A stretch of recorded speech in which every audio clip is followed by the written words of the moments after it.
At that point, we'd been together for almost a year, and we had been promising people hardware around the summer of 1995. And of course, as usual schedules go, we were a little bit late with the hardware. And we didn't have any chips then. We didn't have boards. We had nothing. We ran around to everyone with these movie loops, where we actually, the simulator made a movie, and we would show these movies and go, this is what our chip does. Now, this isn't real, but when it is real, this is what our chip will do. And no one believed it. Andy showed me a demo, which I thought was the real thing, and they didn't really mention that they didn't have a product yet. As resourceful as Ross always is, he came up with the idea that, well, you know, we're basically implementing technology very similar to what SGI did on their very high-end graphics subsystem, which at the time was a reality engine. So why don't we go out and buy a reality engine and show what our technology is going to look like? One of the things that we knew coming into this, and this was from our SGI experience, was that demos are really important. That you can talk about megapixels per second, triangles per second, but especially in our field of endeavor, unless you've got some demos that show people what all this means, they don't get it, and they don't believe you. And, you know, what comes up in all these meetings with these Japanese folks is, what about the fighting the game? And so we had these two characters. There was Anubis and then Nefertiti, Egyptian kind of themed. And we had already signed up Fujitsu and Orchid to sell our products, even though we didn't have any products to sell. And talked Orchid into letting us put the reality engine in their booth at Comdex behind a wall. People would look at it and they'd say, well, isn't that what it looks like when you run it on the Silicon Graphics reality engine? We said, yeah. And they said, well, and you're going to have a chip that'll do that? And we said, yeah. And they said, right. Diamond Multimedia was right behind us, showing their first product based on Nvidia, which was terrible. And they had this clunky looking stuff. And we've got this cool texture mapped reality engine thing, and they were so pissed off.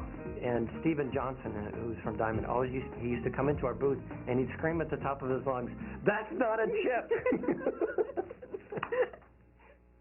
We were selling for months on end with nothing. I mean, with a piece of paper. Meanwhile, we'd gotten chips in.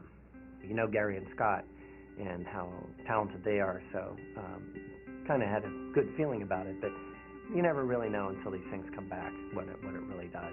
This is on Super Bowl Sunday, and I don't even remember who was in the damn Super Bowl that year. You build a chip, and it may come back and it may be perfect, but it usually takes us days or even weeks.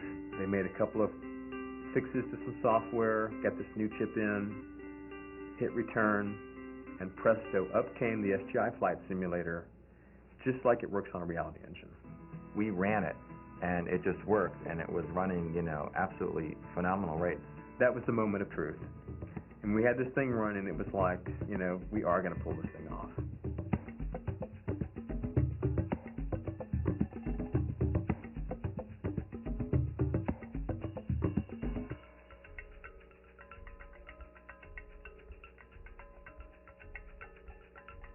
We invited the representative from Microsoft to come see the hardware just weeks after we brought it up. All of us are very nervous because this is Microsoft standing in front of our new product. We showed him these kind of stupid demos, which is like tunnel and twist, and he didn't say anything. And now, I mean, your mouth is dry, you're just dying. And finally, he looked and he said to someone, he turned and he said, you know, you've just leapfrogged an entire industry.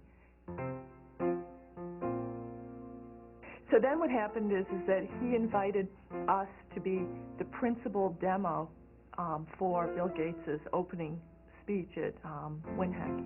So here on this giant 60-foot screen is Bill Gates playing Valley of Ra.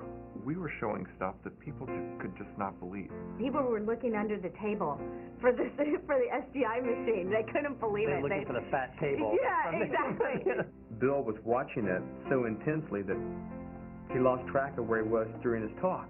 We actually had, you know, our competitors over there, you know, an inch from the screen, staring at this thing, just sweating, literally, not knowing what in the world to say about it. And here are all these guys that, you know, we had told, we're going to build this, and it's going to work, and it's going to do this. And they all said, you can't do that. No one can do that. And there he was playing it. You know, when we first started, we didn't have any money. We were spending all this money on workstations and tools and everything for the engineers. And so we were looking for a space, and found this building over by the Sunnyvale Golf Course. When we first started, I remember pulling up, and it just reminded me of like an old motel. It's just a giant trailer. We had mice. The electricity was all done by non-union or probably even non-knowledgeable people. Cables running all over the place. 30 feet of Ethernet cable down the hall to a hub because we didn't have any wiring through the ceiling. Extra software and hardware at the time. We're down in this warehouse, and it was literally a warehouse. And had no windows, and we called that the dungeon. There were big garage doors that opened up, and half of the summer we would have them open because the air conditioner never worked. The birds would just fly in through the building, you know, wreaking havoc. We had a little family of birds that lived on top of the alarm bell. There was a camp that wanted to kill the birds, and there was a camp that said, no way. With the help of Ross and Alma, we put up a birdhouse. The desks weighed about 1,000 pounds each. For almost probably a year, you know, people were actually using these abandoned pieces of furniture that we found them randomly on the porch. And I think that if there was a nuclear war, you'd be very safe under one of these desks. It's truly a wonderful building. It was out overlooking the 8th hole of the Sunnyvale Public Golf Course. People would be designing, and golf balls would bounce into the window. One of the engineers had this big bucket that collected balls. So we collected over 100 golf balls in buckets. Nobody ever got hurt. We spent, you know, basically 24/7 at the office. We were, you know, we'd go to the office, you know, when we got tired, we'd go home, go to sleep, and wake up and come back to the office. I interviewed when I went over there, and I saw mattresses in one of the hallways, and some of the software guys that spent 24, 48 hours working straight, taking some naps. I remember one night I drove home about 4 in the morning and woke up in a ditch by the side of the freeway. I just fell asleep and drove off. Brian Hook, one of the early engineers, he was one of the ones who, they used to consume mass quantities of Coca-Cola. So I remember one day him calling up like one of our administrators, we're out of soda, right? And so, okay, I'll like run down to like Lucky's and get a couple 6-packs. And Brian would go like, no, you don't understand, we need a pallet of soda. After Helen came on board, she didn't realize that we were all adamant about the beer that we drink. We have a lot of beer drinkers. So she tried to go out and like just buy Bud Light, and there was this big revolt. You can't buy Bud Light, we need microbrew beer. Dave Bowman has a unique paging system. Dave used to be all the way across the building. This is a relatively small building. But off in the distance, about every 10 minutes, I'd hear, Melissa! Kristen Montgomery she might as well just have purchased a home in Japan her first 6 months of the company. Kristen got to go to Japan many times with Ross. Lugging a huge machine and going through the subway the whole time. Kristen was the mule. I was the mule. So Gary and myself and a bunch of people who were in Hudson, Massachusetts were sitting listening to Ross. The same stuff that we're selling to the Air Force today, Diamond will be selling to consumers, you know, next Christmas. This guy is amazing. He could sell a sack of dog crap as gold to somebody. Andy Keene kept looking out there, and he didn't have confidence that there were orders there. And I called my contact aside and I said, look, we will give you this product for free for 6 months. No cost to you, for free.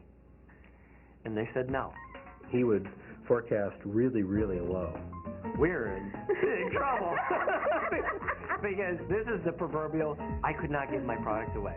When I went to the game developers to start with, and they're like, okay, how many units have you sold? None. You know, how many partners do you have? 1, maybe 2, you know. I heard people rumbling about these orders, but not knowing where these orders were. We had taken a strategy where we were approaching OEMs, like PC OEMs, Gateway, Compaq. I collected all these pieces of paper off of people's desks and files, etc., and put it all down on one piece of paper, and we developed what was known as, or is known as, a backlog, and it was 1 page. And every time we got an order from that point on, we'd have this bell, and we'd ring the bell.